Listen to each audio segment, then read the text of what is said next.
4 chapter ख़त्म हो चुके हैं। अब ये लास्ट चैप्टर है, और लास्ट चैप्टर से ज़्यादा मतलब टॉपिक्स तो नहीं है, लेकिन कुछ गिने चुने सवाल आते हैं। तो सवाल यहीं पे है, इसको बस घुमा फिरा के दे देगा, मतलब लिखना यही है आंसर, ठीक है। तो चैप्टर का नाम है ग्रीन स्किल्स।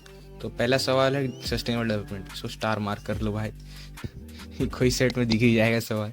तो सबसे पहले समझा देते ये क्या होता है। सस्टेनेबल डेवलपमेंट मतलब यही कि आज जो हम लोग डेवलपमेंट कर रहे हैं, उससे हम लोग का फ्यूचर जनरेशन का जो डेवलपमेंटल गोल्स है वो उसको कोई अफेक्ट नहीं पड़ना चाहिए, और नेचर को भी अफेक्ट नहीं पड़ना चाहिए।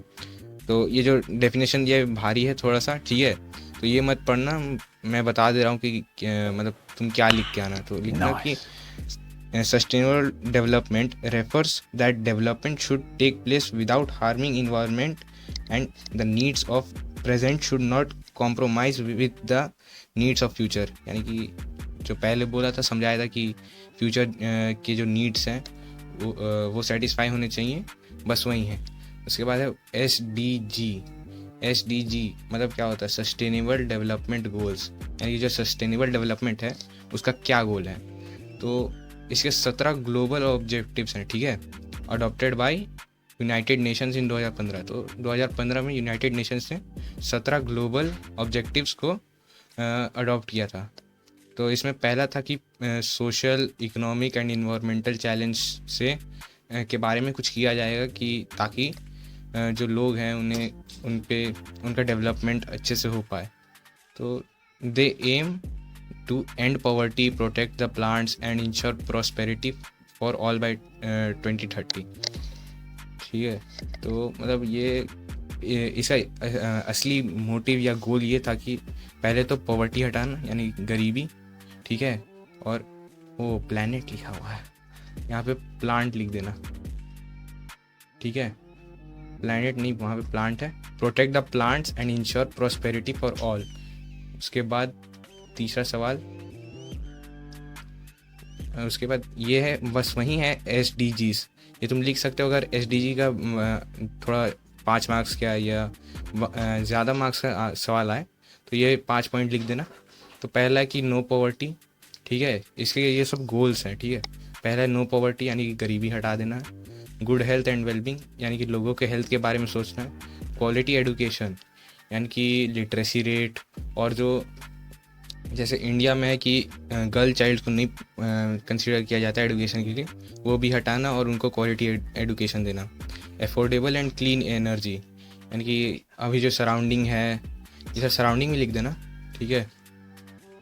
सराउंडिंग, तो अफोर्डेबल एंड क्लीन एनर्जी या सराउंडिंग, क्योंकि देखो जब सराउंडिंग ही क्लीन रहेगा ना, तभी हम लोग अच्छे से ग्रो कर पाएंगे, हमारी हेल्थ ठीक रहेगी। उसके बाद क्लाइमेट एक्शन। क्लाइमेट एक्शन मतलब तो जैसे कि हम लोग जो ग्लोबल वार्मिंग करते हैं, पॉल्यूशन करते हैं, उससे जो क्लाइमेट में चेंज आते हैं उसके बारे में भी कुछ किया जाएगा। उसके बाद आता है चौथा सवाल कि ऑर्गेनिक फार्मिंग क्या होता है। ऑर्गेनिक फार्मिंग ज़्यादा कुछ नहीं होता है। देखो, ये एग्रीकल्चर प्रैक्टिस होता है जो कि सस्टेनेबिलिटी एंड इन्वायरमेंटल स्टीवर्डशिप करता है।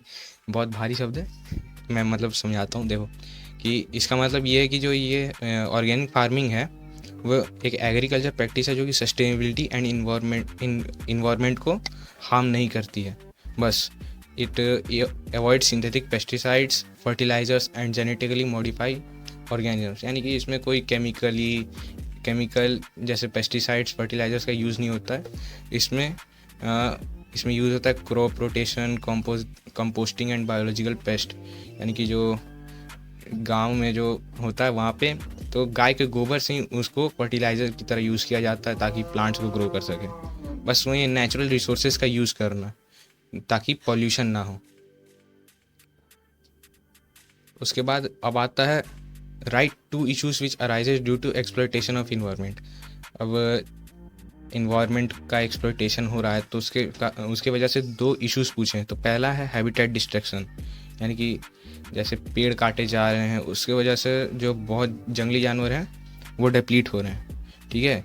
तो leading to loss of species and imbalance और इन इकोलॉजिकल फंक्शन, यानी कि मतलब बहुत सारे जानवर एक्सटिंक्ट हो जा रहे हैं जिससे कि इकोलॉजिकल बैलेंस जो है वो मेंटेन नहीं रह रहा है।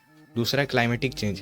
क्लाइमेटिक चेंज बताई था कि जो हम लोग पोल्यूशन करते हैं, ग्रीन हाउस गैसेस जो प्रोड्यूस होती है, उसके कारण ग्लोबल वार्मिंग होती है, जो कि adverse impacts like extreme weather events, rising sea levels and disruption of ecosystem, ठीक है, ये सब कॉज करती है। और अगर ह्यूमन में पूछे कि क्लाइमेट चेंज कैसे अफेक्ट करता है, तो उसमें लिख देना कि ये बहुत सारे एयरबोर्न डिजीज़ को कॉज करता है, जैसे अस्थमा या कोई अदर डिजीज़।